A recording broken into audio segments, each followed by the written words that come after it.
দীর্ঘ পথ পাড়ি দিয়ে মা আসছে তার প্রিয় আদরের সন্তানটাকে দেখতে। পৃথিবীতে একজন মাই আছে যে তার সন্তানকে নিঃস্বার্থভাবে ভালোবাসতে পারে। নিঃস্বার্থভাবে এমন ভালোবাসার মানুষ মা ছাড়া আর দ্বিতীয় অন্য কাউকে খুঁজে পাওয়া যাবে না। আমাদের মায়েরা আমাদের জন্যে নিঃস্বার্থভাবে সারাটা জীবন খেটে যাচ্ছে, যেখানে কোনো পারিশ্রমিক নেই, কোনো মজুরি নেই, কোনো ছুটি নেই, কোনো দাবি নেই, কোনো চাওয়া পাওয়া নেই, কোনো স্বার্থ নেই, আছে শুধু অফুরন্ত ভালোবাসা আর অনেক অনেক দোয়া। তো আসসালামু আলাইকুম, হ্যালো এভরিওয়ান, কেমন আছো সবাই? আল্লাহর অশেষ রহমতে নিশ্চয়ই ভালো আছো, সুস্থ আছো। আমরাও ভালো আছি আলহামদুলিল্লাহ। ওয়েলকাম করছি ডেইলি একটি নতুন ব্লগে। বিসমিল্লাহির রহমানির রহিম। তো খুব সকালে কিন্তু উঠে পড়েছি, যেহেতু আম্মু আসছে। সারা রাত টেনশনে ঘুম হয়নি। আম্মু যেহেতু লঞ্চে আসছে, অনেক টেনশন লাগছিল, কারণ যেহেতু এখন শীতের সময়, লঞ্চে কিন্তু ভালোই ঠান্ডা পড়ে।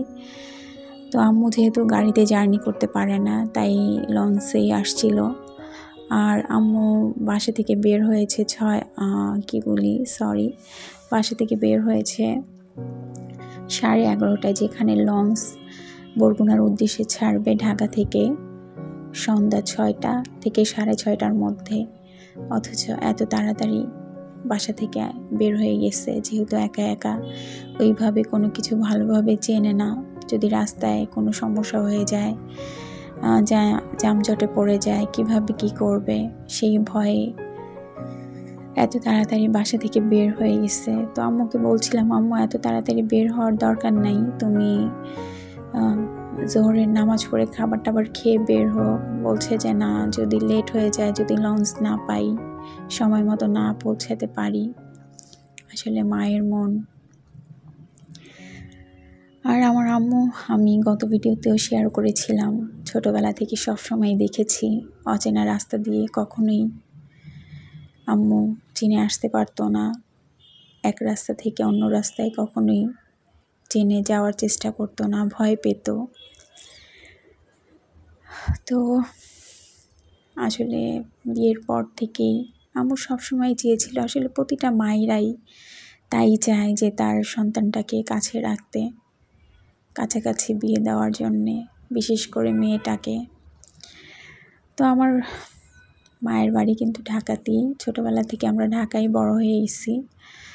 তো আসলে ভাগ্যের খেলা, কখনো ভাবিনি বরিশালে বিয়ে হবে, যদিও আমাদের হোম ডিস্ট্রিক্ট বরিশালেই, তারপরেও বরিশালে বিয়ে হবে কখনোই ভাবিনি।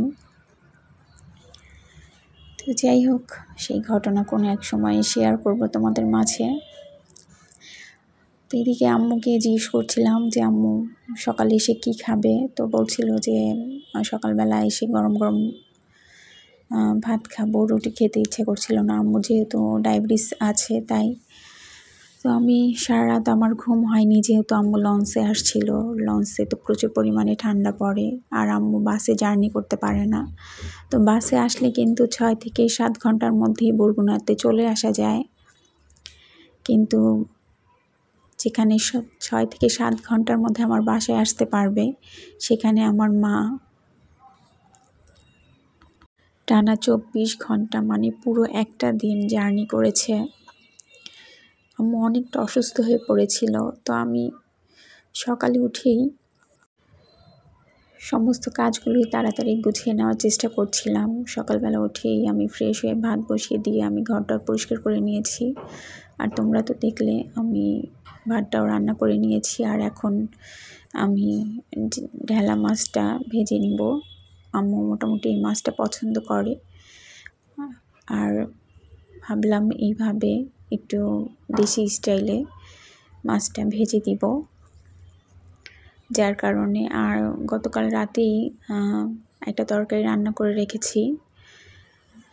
তো আম্মুর জন্য সকাল সকালে রান্না করেছি। অন্যান্য সময় দেখা গেছে লঞ্চ 9টা 9:30টার মধ্যে চলে আসে, কিন্তু সেখানে লঞ্চ আসে 11টায়, এসে ঘাটে পৌঁছায়। আমাদের বাসায় আসতে আসতে 11:30টা বেজে যায়, মানে 12টার কাছাকাছি বেজে যায়। আম্মু এসে সকালের খাবার মানে সকালের খাবারটা দুপুর হয়ে যায় খেতে খেতে।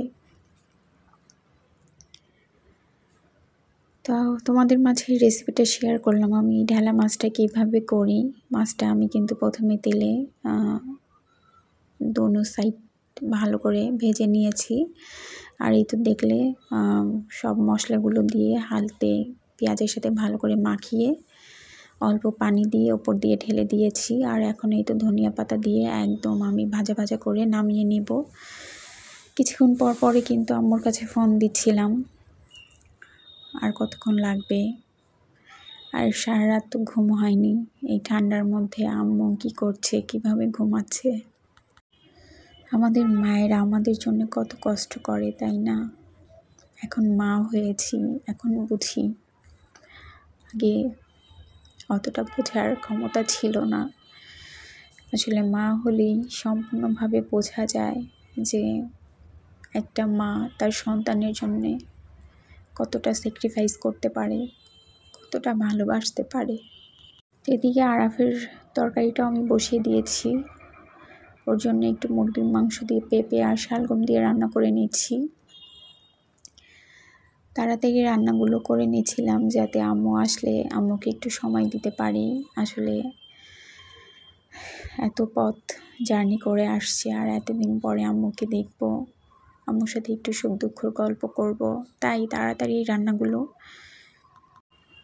সেরে নিয়েছি। এই যে মাছ ভাজাটা হয়ে গেছে। আর গতকাল রাতে যেহেতু তরকারিটা রান্না করে নিয়েছি, তো মাছ ভাজা আর তরকারিটা দিয়েই খাবে। যেহেতু জার্নি করে আসছে, ওরকম ভারী খাবার খেতে ইচ্ছে করবে না, তাই হালকা পাতলার মধ্যেই চেষ্টা করেছি রান্না করে নেওয়ার জন্যে। এদিকে আরাফের তরকারিটাও হয়ে গেছে আর আমি চুলা টুলা সব কিছুই ক্লিন করে নিয়েছি। সমস্ত কাজই কিন্তু আমি গুছিয়ে নিয়েছি। তো আম্মু যখন আসে বাসায় আমি সেই মুহূর্তটা আসলে শেয়ার করতে পারিনি। আম্মুকে দেখে আমি ভুলে যাই ভিডিও নেওয়ার কথা। তারপরে আরাফ দেখে এতটা খুশি হয়ে যায়, আসলে ওই মুহূর্তটা যে ক্যাপচার করব মাথায় আসেনি। ওই মুহূর্তে আমি ভুলেই গেছিলাম যে আসলে এই টাইমটা আমি একটু ভিডিও নেই, তোমাদের মাঝে একটু শেয়ার করি। পরবর্তীতে সেটা আম্মু বলছিল আমি আসলাম, তুই একটু ভিডিও নিবি না? তো বলছিলাম যে আম্মু তোমাকে দেখে, তোমার মুখের দিকে তাকিয়ে আমি সব ভুলে গেছি। তো এটা মাগরিবের নামাজের পরে আম্মু যেহেতু 24টা ঘন্টা জার্নি করেছে ঠান্ডার মধ্যে, অনেকটাই অসুস্থ হয়ে গেছে। তো ভাবলাম নামাজ পড়ে উঠেছে, তাড়াতাড়ি চাটা বানিয়ে তারপর অন্য নাস্তা রেডি করে দিব। তো এই যে আম্মুকে চাটা দিয়ে দিচ্ছি। দুপুরে খাওয়া দাওয়া শেষে আম্মু ফ্রেশ হয়ে একটু ঘুমিয়েছিল। আর আরাফ খুবই বিরক্ত করছিল, আম্মুর সাথে খেলছিল। আম্মুকে পেয়ে অসম্ভব খুশি হয়েছে। তো এদিকে এই যে একটু নুডলস রান্না করেছি। আম্মু আমার হাতে নুডলসটা খুবই পছন্দ করে, তাই এই তো নুডলস অফ ক্যামেরাতেই নুডলসটা রান্না করে নিয়েছি। তো ভিডিও রিলেটেড কোনো কথাই আজকে বলতে পারিনি। তো ভিডিওটি যদি ভালো লাগে তোমরা অবশ্যই কিন্তু লাইক করো, কমেন্টস করো, শেয়ার করো। আর নতুনরা অবশ্যই আমার চ্যানেলটাকে সাবস্ক্রাইব করে আমার পাশে থেকেও, পাশে থাকা বেল বাটনটা প্রেস করে দিও, যাতে ভিডিও আপলোড করার সাথে তোমরা নোটিফিকেশান পেয়ে যাও আর তোমাদের সময় মতো দেখে নিতে পারো। তো এদিকে আরাফের পাপা কিছু বাজার নিয়ে এসেছে, যেহেতু আম্মু এসেছে। আর ও বাজারের মধ্যে কী কী এনেছে তোমাদের মাঝে আমি শেয়ার করছি। প্রথমেই যে দেখাচ্ছি এটা কিন্তু শুটকি এনেছে। ও আম্মুর হাতে শুটকিটা খুবই পছন্দ করে। আমার ভিডিও যারা অনেক আগ থেকেই দেখো তারা অবশ্যই জানবে যে ও ঢাকাতে গেলেও কিন্তু আম্মুর হাতের শুটকিটাই খেতে চায়। বলে বাসায় শুটকি আছে কি না, আম্মুকে বলো শুটকিটা করে দিতে। তো যার কারণে আম্মু আসছে, ও কিন্তু শুটকি নিয়ে এসেছে। বাসায় শুটকি আছে, তারপরও কিন্তু আবার শুটকি এনেছে। তো আমি আসলে কি বলবো, আমার কিছু কিছু মিষ্টি আপু ভাইয়ারা যারা ভালোবাসা দিয়ে সাপোর্ট করে যায়, অথচ আমি যখনই তাদের সাপোর্ট দিই তারা আবার সেই ভালোবাসাটা তুলে নিয়ে যায়, মানে আনসাবস্ক্রাইব করে দেয়। তো এতে করে কিন্তু আমাদের দুজনের চ্যানেলেরই ক্ষতি হয়, সেটা কেন তারা বুঝছে না। আর আমার চ্যানেলটা একদম ডাউনে নেমে গেছে। তো যাই হোক, ভিডিওটা আজ এই পর্যন্তই।